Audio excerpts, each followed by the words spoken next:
আসসালামু আলাইকুম। Hello viewers, আশা করি সবাই ভালো আছেন। আলহামদুলিল্লাহ, আপনাদের দয়ায় আমিও ভালো আছি। আজ আমি কথা বলতে চাই আসন্ন জাতীয় সংসদ নির্বাচন নিয়ে। এটা আমার প্রথম রাজনৈতিক ভিডিও। আমি কোনো রাজনীতিবিদ নই, আমি একজন সাধারণ মানুষ, কিন্তু সচেতন নাগরিক। আজ আমি আপনাদের কাছে একটি সাধারণ প্রশ্ন রাখতে চাই, আপনার মূল্যবান ভোটটি কাকে দিবেন? আমরা ইতিমধ্যে টিআইবির একটি প্রতিবেদন দেখেছি।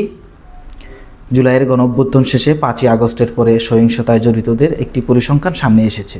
আমি যদি ভুল না করি, এখানে বিএনপি 91%, আওয়ামী লীগ 20%, জামাত এবং এনসিপি মিলে সম্ভবত 7%। একবার ভেবে দেখুন, একটি দল ক্ষমতায় আসার আগে 91% সহিংসতায় জড়িত থাকে, তারা ক্ষমতায় গেলে পরিস্থিতি কোথায় গিয়ে দাঁড়াবে?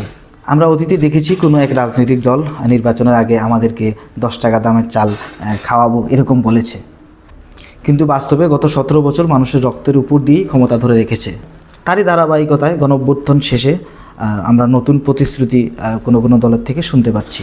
কেউ বলছে ফ্যামিলি কার্ড দেবে, আবার এই কার্ডে মাসে মাসে টাকা আসবে, আবার এই কার্ড দিয়ে মুদির দোকান থেকে আমরা প্রতি মাসে চাল ডাল আলু এগুলো কিনতে পারবো, আবার এই কার্ড ব্যাংকে দিলে আমাদেরকে ঋণও দিবে। এরকম নানান প্রতিশ্রুতি আমরা শুনতে পাচ্ছি, কিন্তু সাধারণ মানুষ আগের মতো এখন আর এত সরল নেই। মানুষ বুঝতে শিখেছে সব প্রতিশ্রুতি বাস্তবায়ন হয় না।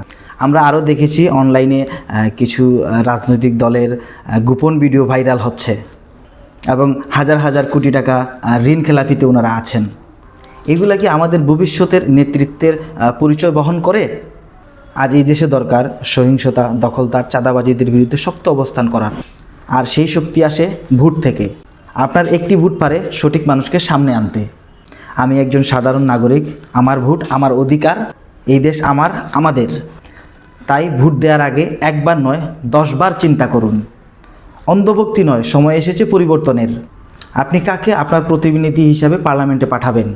সেটাই আজ সবথেকে গুরুত্বপূর্ণ প্রশ্ন। ঐক্যবদ্ধ বাংলাদেশ গড়তে আমি দাঁড়িপাল্লায় ভোট দিচ্ছি। আপনি কাকে দিচ্ছেন? কমেন্টে আপনার মতামত জানাবেন। সবাই ভালো থাকবেন, সুস্থ থাকবেন। আসসালামু আলাইকুম। আজকে এই পর্যন্ত।